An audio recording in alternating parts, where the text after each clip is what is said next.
佢捲土重來就肯定嘅因為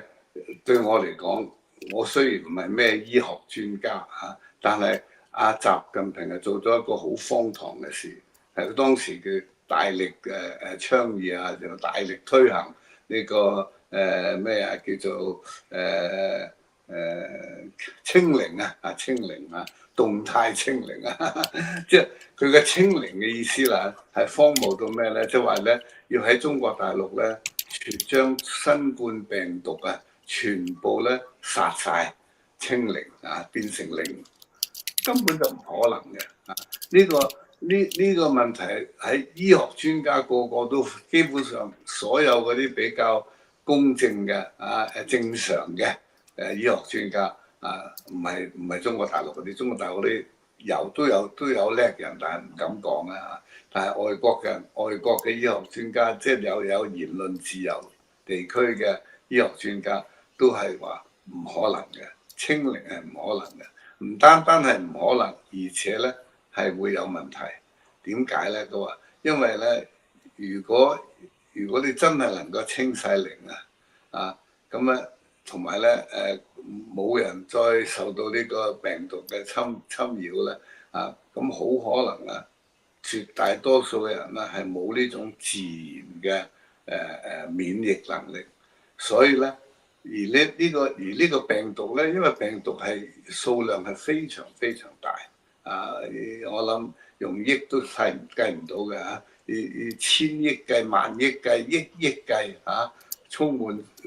中華大地，你好難將佢全部清零嘅。咁另外咧，你用嗰啲所謂清零方法咧，就令到好多人咧碰都碰唔到你係想咁樣做。但係如果真係碰唔到呢個病毒咧，咁呢啲人咧就唔可以喺身體裏邊發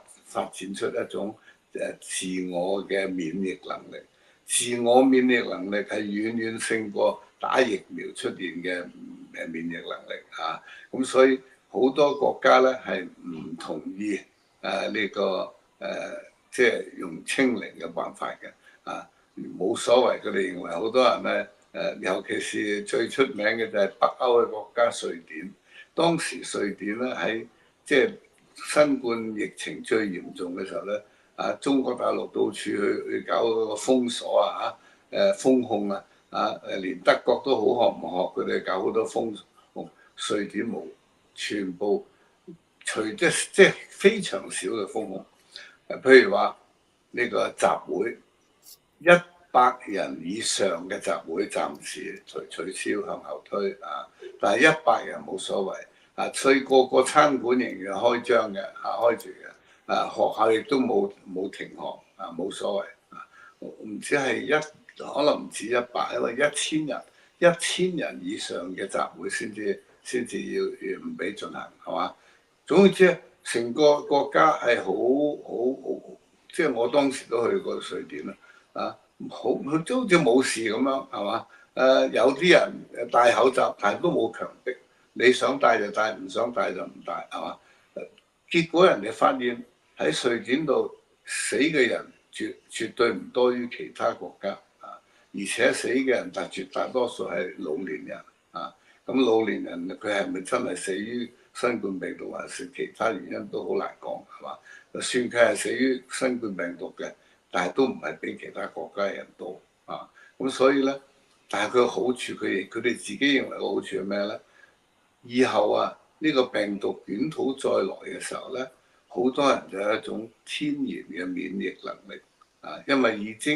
因為曾經已經身體上又染上咗呢個病毒，而咧身體咧自己嘅抵抗力發展咗一種免疫功能去對付呢個病毒。所以同一個病毒再出現嘅時候咧，身體就好強有力咁去圍剿呢個病毒嘅唔俾佢發展。咁但係中國大陸搞嗰啲動態清零係好得人驚嘅即係話要做一件唔可能做得到嘅事。咁而家咧問題就會出現㗎啦。你喺度搞咗好多清零嘅工作啦，結果你中國嘅群老百姓咧嗰個免疫能力天然呢個能力缺乏嘅。而中國發展出嚟嗰啲疫苗咧，好多係根本就不靈嘅。打咗疫苗嘅人，聽講話有啲地區有統計過，打咗疫苗嘅人而死於新冠病毒嘅人咧，係多過冇打疫苗嘅。咁你就問題啦，呢個問題就好嚴重啦。咁所以對我嚟講，新冠病毒檢討錯誤就肯定嘅，因為病毒唔係咁容易消除嘅。你睇下呢個所謂Hong Kong flu 香港流行性感冒呢種病毒已經係可能係60-70年前喺香港曾經肆虐嘅，係嘛？但係到今時今日仍然喺全世界範圍內仍然存在，只係咧有時佢冇咁猖獗，冇咁瘋狂，係嘛？但係你唔可冇人敢講話呢種病毒已經係完全被清零啦，冇咁嘅事，而係咧可以你話被控制啦，最多係被控制。咁所以咧因為另外一個方面咧，就係呢個病毒究竟病毒係點樣產生嘅？佢嘅起因如何？點解會係咁樣？佢嘅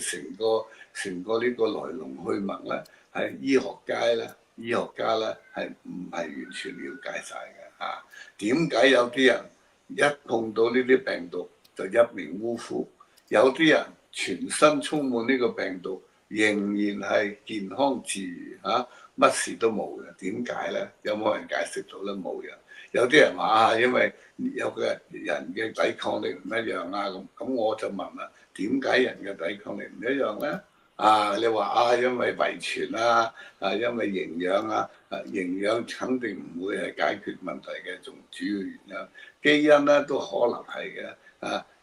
因為基因咧就開始接近中國古人講嘅，因為中國古人係相信咧人咧係有多生世嘅，所以你今生今世遇到嘅事咧，同你前生前世都有關係。咁可能你用西方嘅科學嚟睇咧，呢啲前生前世同今生都有關係嘅嗰個溝通嘅媒體咧，就係呢個遺傳基因遺傳基因遺傳基因但係遺傳基因都夠複雜㗎啦。咁嗰個業力輪播咧，亦都係好複雜嘅。但係我相信係非常有可能嘅所以點解人類咧都雖然以為自己科學好發達，仍然咧係唔可能戰勝呢個病毒我哋病毒嚟嘅時候咧係有佢嘅原因，真係有啲人話病毒好似有眼睛咁樣佢係要追到某一個人，即係將佢解決咗。有啲人咧就冇事嘅咁呢個喺歷史上發生過好多次嘅嗰啲瘟疫最出名嘅就係羅馬帝國末期嗰個大瘟疫當時聽講話基督徒基本上冇事冇死嘅大多數都係羅馬帝國嗰啲鎮壓迫害基督徒嗰啲人嗰啲羅馬嘅士兵等等，好多係死於呢個瘟疫嘅明朝要被呢個清軍攻擊嘅時候，明朝末年崇禎皇帝好腐敗又係出現一個瘟疫。呢個瘟疫咧係專門殺晒好多明朝嘅軍隊而冇殺到清朝，即係話咧可能係一種天意要改朝換代咁如果翻譯為今日嘅情況咧，咁可能呢個病毒嘅捲土重來咧，就係越嚟越接近呢個改朝換代嘅時候啦